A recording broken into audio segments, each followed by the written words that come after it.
Hi guys, welcome to movie spot. ఈరోజు topic వచ్చి top 5 best performances of the man of masses junior NTR. ఈ మూవీస్లో ఎన్టీఆర్ గారి acting మామూలుగా ఉండదు. ఈ మూవీస్ ప్లే అవుతున్నప్పుడు జనాలు కూడా కళ్ళప్పగించి చూస్తూ ఉంటారు. ఎన్టీఆర్ గారు అలా కట్టిపడేశారు తన యాక్టింగ్తో. అందులో టాప్ ఫైవ్ టెంపర్.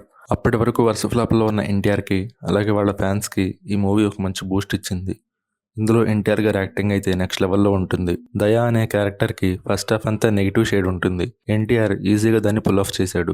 ఎస్పెషల్లీ ఈ మూవీలో తనికెళ్ళ భరణి గారితో 2 సీన్లు ఉంటాయి. ఈ 2 సీన్స్లో కూడా ఎన్టీఆర్ గారి యాక్టింగ్ చాలా బాగుంటుంది. ఇంకా క్లైమాక్స్ విషయానికి వస్తే టైటిల్కి తగ్గట్లుగానే నిజంగానే టెంపర్ లేపుతాడు. Top 4 Janatha garage. ఈ మూవీలో ఎన్టీఆర్ గారిని మనం చూసినట్టు వేరే ఏ మూవీలోనూ చూసుండం. తన క్యారెక్టర్ చాలా కొత్తగా ఫ్రెష్గా ఉంటుంది. మొక్కల్ని పెంచాలి అని మెసేజ్ ఇస్తూనే మాస్ సీన్స్ ఉంటాయి. కొరటాల గారి మార్క్ ఇలానే ఉంటుంది. అప్పటి వరకు ఎన్టీఆర్ని మాస్ హీరోగా యాంగ్రీ లుక్లో చూసాం. కానీ కొరటాల గారు ఎన్టీఆర్ గారి మాస్ని అలాగే ఉంచి లుక్స్ చాలా స్టైలిష్గా మార్చారు. సెటిల్డ్ డైలాగ్స్తో మాస్ మ్యానియా అంటే ఏంటో చూపించారు. ఈ మూవీలో ఒక్కో డైలాగు ఒక్కో డైమండ్. ఆనంద్ అనే క్యారెక్టర్ ఒక నేచర్ లవర్ నేచర్ని ఎంత ప్రేమిస్తాడో, నేచర్ పట్ల ఎంత బాధ్యత కలిగి ఉంటాడో అన్నది ఎన్టీఆర్ గారు తన యాక్టింగ్తో ఈ మూవీలో మనకు చూపించారు. టాప్ 3 జై లవ కుశ 3 క్యారెక్టర్స్. 3 ఎన్టీఆర్ ప్లే చేశాడు. ఈ మూవీ మధ్యలో ఆపి ఎవరు జై, ఎవరు లవ, ఎవరు కుశ అని అడిగితే ఏ కన్ఫ్యూజన్ లేకుండా ఎవరేంటో చెప్పేయచ్చు. ముగ్గురి లుక్స్, కాస్ట్యూమ్స్ అన్నీ ఒకేలా ఉన్నా కూడా చెప్పేయగలం. This credit goes to only NTR. ఈ మూవీకి తను పెట్టిన ఎఫెక్ట్స్ మనకు ప్రతి ఫ్రేమ్ లోనూ కనిపిస్తుంది. ప్రతి సీన్ లో ఆయన పడ్డ కష్టం మనకు తెలుస్తుంది. ఈ మూవీలో ఆయన డిక్షన్ గానీ, బాడీ లాంగ్వేజ్ గానీ నెక్స్ట్ లెవెల్. మెయిన్ గా జై క్యారెక్టర్ లో ఎన్టీఆర్ నెత్తితో చెప్పే డైలాగ్స్ హ్యూమర్ పుట్టించినట్లు కాకుండా తన ఆరాని చూపిస్తూ ఉంటాయి. ప్రాబబ్లీ ఎన్టీఆర్ తప్ప ఇంకా ఈ మూవీని వేరే ఏ హీరో హ్యాండిల్ చేయలేరు అన్నట్టుగా చేశారు. టాప్ 2 దేవర.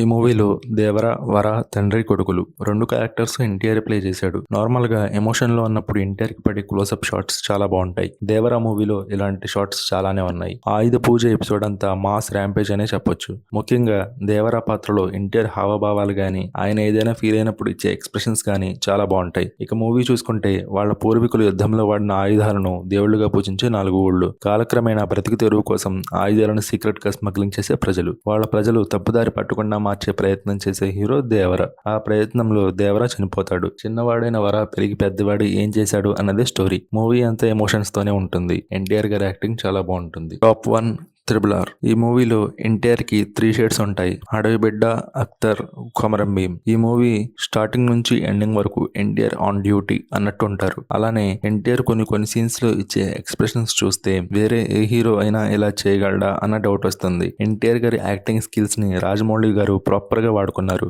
మరీ ముఖ్యంగా కొమరం భీముడు అన్న సాంగ్ లో ఎన్టీఆర్ గారి నట విస్వరూపం చూడొచ్చు. ఒక్క పాటతో తన చుట్టూ ఉన్న వాళ్ళలో ధైర్యాన్ని తీసుకొచ్చే సీన్ అది. అలాగే ఎన్టీఆర్ గారికి రామ్ చరణ్ గారికి మధ్య జరిగే ఫైట్ సీన్స్ కూడా చాలా బాగుంటాయి. That's it for the video guys. These are the top 5 best performances of the man of masses junior NTR. ఈ వీడియోలో నేను నా ఒపీనియన్ మాత్రమే చెప్పాను. ఈ లిస్ట్ లో నేను ఏదైనా ఎన్టీఆర్ గారి పర్ఫార్మెన్స్ మిస్ అయితే కామెంట్ సెక్షన్ లో చెప్పండి. అలాగే ఈ లిస్ట్ లో మీకు నచ్చిన ఎన్టీఆర్ గారి పర్ఫార్మెన్స్ ఏదో కామెంట్ లో చెప్పండి. మరిన్ని వీడియోస్ కోసం like, share and subscribe to movie spot. Until then, bye by.